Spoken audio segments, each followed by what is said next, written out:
يا من توارى خوفا من الأنظار A program for you, a course for you from Nisaar Nadiadwala. ويكشف المستور صحب حيارى من أمهم يحتار يمضي كيدا في ظلمة الديجور يا من توارى. Speech workouts brought to you by Magnum Pure Petroleum Jelly, a cream for skin care, lips care, and foot care in all seasons.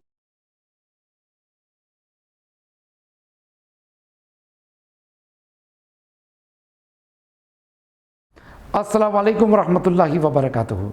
Welcome to this series of speech workouts.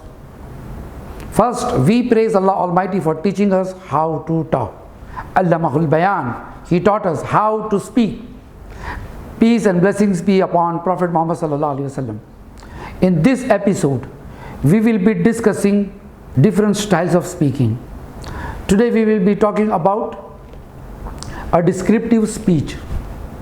We need to describe an event or a place or a person. Like they call it in the terms of writers, word craft. Means they write the portrait in such words that the person reading it, they can perceive how the person is. Whether it is a description of garden or it is a description of a person or a narration. If you are very good in description, then people will enjoy you speaking. So in this episode, we will be discussing about descriptive narrations or descriptive speech. Now let me show what is a descriptive speech. In a descriptive speech, the maximum tools that you need to use are adjectives. Especially if you are describing something. For example, if I am describing this poster, this is a poster of my speech workout, and you can see the brand title speech workouts in two different colors. This is not in capital, but this is in capital. It gives a beautiful impact with the color contrast. The background is green and I have put it in such a way that it matches with the size of the poster.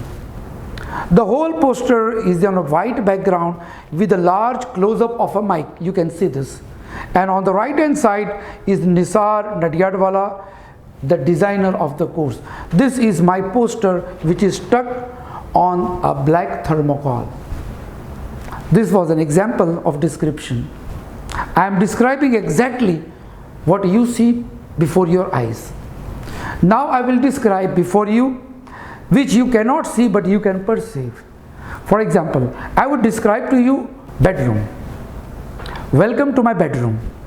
It is not a very large one, but not so small also that I cannot accommodate myself. If you enter, the black cupboard or wardrobe welcomes you with this fine French shine on the furniture. The doors and their handles are fresh. It is not an old one but a new brand one somebody gifted. Once you open it, you will see my clothes of all colors. T-shirts hanging up and down, some wrapped up, some ready to be ironed. Then you have some of my wristwatch and perfumes and other articles of mine which can make the cupboard very beautiful. On the right hand side is the small cozy little bed with a new Chinese bed sheet and lovely pillows matching the bed sheet colors and design. The walls are cream and this cream wall is brightened up with the sunshine coming from the left hand side of the window. I have not put any curtains around it because normally I don't use it. Then you have a small table, a writing table, right on the right hand side of the door, and there is a laptop with my mobiles and some important papers on it.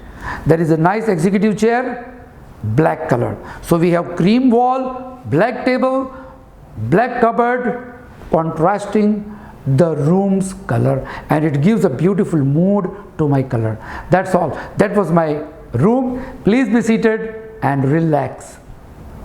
You saw the description of the room. I am giving you the colors, the shape, the shines, everything. When you are describing a market or a mall, you need to use other senses also.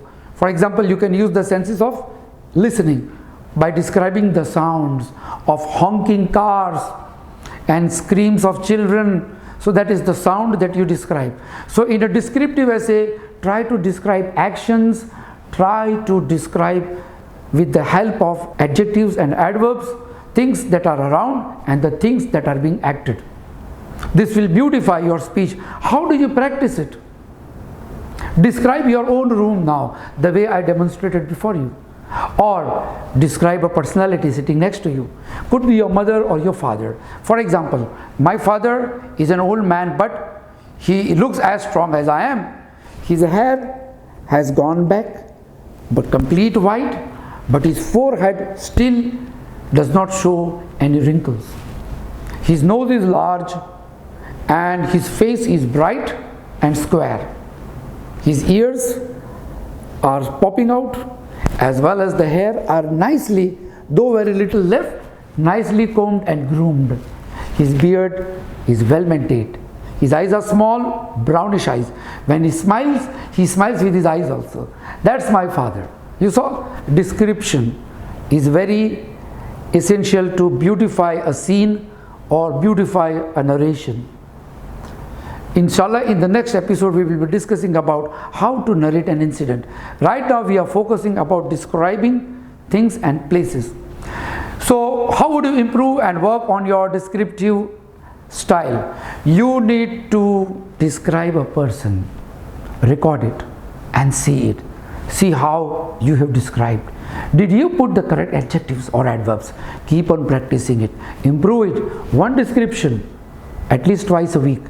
One narration twice a week. And for a few days a week, 5 days, 6 days, you can have synonyms exercise. In this way, you will be beautifying your sentences. One more thing to add in a descriptive essay or a descriptive speech, that you use sino sentences. Now what is this sino sentences? If you ask your English teacher, she will laugh at you. We have heard synonyms. Now what is sino sentences? It's my turn to make it easy for my students. In a sino sentences, you try to speak a sentence in a different way with different words without changing the meaning. For example, he was staring at me constantly. Now how would I change it? He was watching me in a very killing manner. You saw, the meaning does not change. One more style.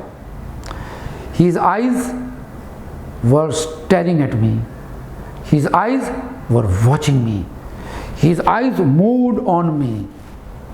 You see, this is called sino sentences.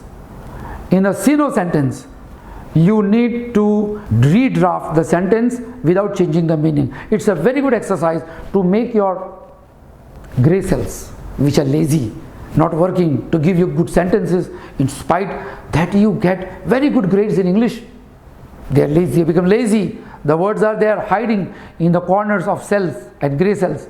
You have to bring them out, command them to come out and make them work. Write more and more sino sentences or speak sino sentences, and you will see when you give a talk, you will notice that your speech is also going beautiful. People love to listen to it. And do share me your experience, your adventures when you start working on your speech through speech workouts. Give me your feedback, your questions, suggestions on speechworkouts@gmail.com. Till then, see you in the next episode. Nisaar Nadiadwala on the behalf of Speech Workouts. Assalamu alaikum wa rahmatullahi wa barakatuh.